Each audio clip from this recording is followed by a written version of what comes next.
Welcome back to The Price of Business. I'm your host, Kevin Price, talking to you about you and your business. We got the one and only Brian Spitz here in our studios. He's a regular contributor on The Price of Business show. Plus, he does an official podcast for The Price of Business over at BigStateHomebuyers.com. Brian, how are you, sir? I'm doing great. Thank you. How are you, Kevin? I'm awesome, thanks. Tell us a little bit about Big State, and then tell us about your guest. We got to chat a little bit with your guest before the segment began. It should be interesting. Right. Well, Big State Homebuyers is a company that buys property directly from consumers, from homeowners that want to sell their houses quickly. We pay cash. We solve title problems.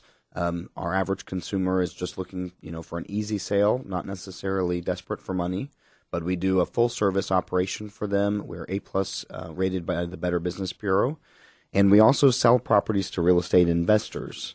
We help real estate local investors build their rental portfolios or find good properties to flip. Very good. And your guest? My guest today is actually one of my very good clients. His name is Charlie Kriegal. Charlie is a realtor here in Houston that also represents or works with REITs and hedge funds that come in and invest in real estate here in Houston. And I think that's a segment. There's a lot going on in the investment market here in Houston that affects investors and consumers that most people aren't aware about. So I thought it'd be interesting to let him talk about what it is he does. Yeah, great. Kind of give us your elevator speech, if you will. Okay, yes. I represent an institutional investor in Houston. We've purchased about 513 homes in the last 8 months. Primarily, we purchase in areas outside of the Beltway in the suburbs of Houston. Yeah. Okay. Very cool. Carly, kind of give us the scope, the institutional investors that you're working with. Is there kind of give us a feel even of what that looks like? Because a lot of people who aren't in this area wouldn't even know where to begin when you say something like that. If you know what I mean. Sure. These REITs or hedge fund investors come into the Houston market to purchase properties to hold and rent. So they're purchasing properties based on what the yields or return on their investment look like. So we purchase homes in a certain price point, certain age, in certain areas based on taxes and insurance that give them certain rate of return on their investments for these properties. Very good. Go ahead there, Brian. And so what does that mean for the average person who's looking to purchase a home in those same neighborhoods? Well, we all see this. It's very hard now anyways representing a buyer trying to purchase homes. We've seen flash sales and we've seen multiple offers across all of the price points. It just makes it harder for a consumer to compete against an all-cash offer, and typically we pay over market value based on certain returns. So it makes it really hard for a consumer to compete against an institutional investor. Right. But at the same time, it can be a positive thing for our economy. There's a lot of money. Because this is not the only one. There's quite a few REITs and hedge funds in the market here. Oh, absolutely. I know of 4 that are competing against each other here. Actually, it's a great thing for homeowners. It continues it's a cycle to where prices are going up at a consistent rate, and it's a good thing because we actually gobble up a lot of inventory that otherwise wouldn't be purchased. Right. And that makes a lot of sense. And the reality is it's not like the money just stays in a vacuum or stays in the pockets of some. It ends up being used to create a more robust economy in general. And so what that does as far as where Big State is concerned is, so we help a lot of private sellers. We don't necessarily buy properties on the open market. And based on what we know companies like yours or your clients will pay for property, it's allowing us to pay consumers much closer to market value. So it's really has an overall effect from the person selling a distressed home all the way up to the person looking to buy a house in a neighborhood, and it's a really interesting thing that's going on here. It also provides an outlet for rental. It is with prices continually going up for apartments.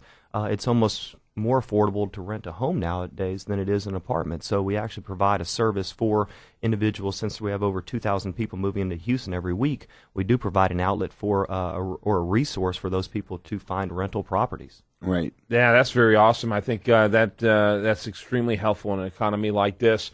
Well, when you talk about, since this is a business show, I'm interested in the business development side of your company. How do you engage with these companies that ultimately become investors?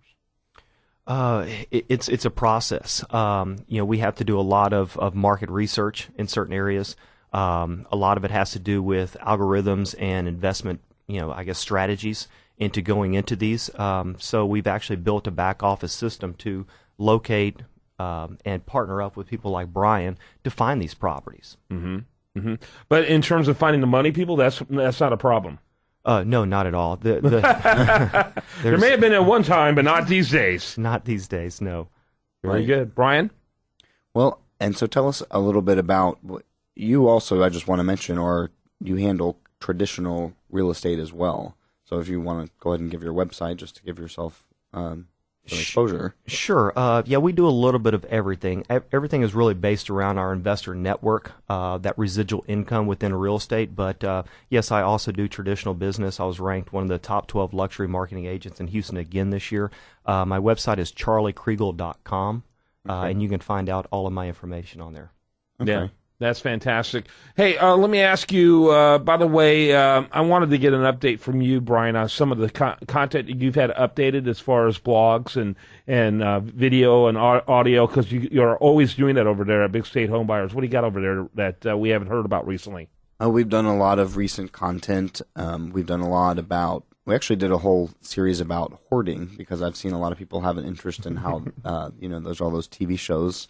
So we've had that was an interesting. That was a very interesting interview you did in here, actually. Yeah, it's very interesting. It's real things people are interested in right now. A lot of those TV shows. So we've done some research and met with some experts on that.